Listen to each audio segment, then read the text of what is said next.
শুক্রবার ২১ নভেম্বর সকাল ১০টা ৩৮ মিনিটে নরসিংদীর মাধবদীতে উৎপত্তি হওয়া ৫.৭ মাত্রার ভয়াবহ ভূমিকম্পে ৩ জেলায় অন্তত ১০ জনের মৃত্যু ও কয়েক শত মানুষের আহত হওয়ার ঘটনা ঘটেছে। কয়েক সেকেন্ড স্থায়ী এই কম্পনে ঢাকা, সিলেট সহ বড় শহরে আতঙ্ক ছড়িয়ে পড়ে। বহু ভবনে ফাটল ও ঝুঁকি তৈরি হয়।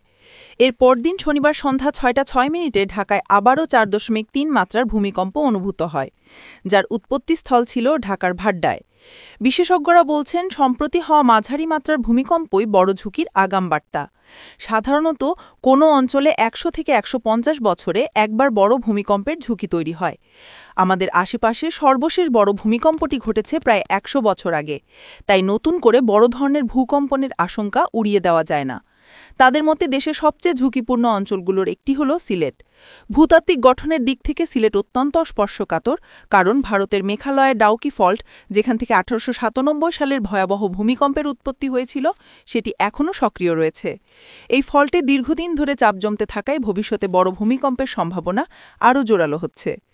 বিশেষজ্ঞরা সতর্ক করে আরও বলেন, ঢাকায় যে কম্পন অনুভূত হয়েছে তা যদি সিলেটে ঘটত, তবে নগরের বড় একটা অংশ মুহূর্তেই ধ্বংসস্তূপে পরিণত হতো।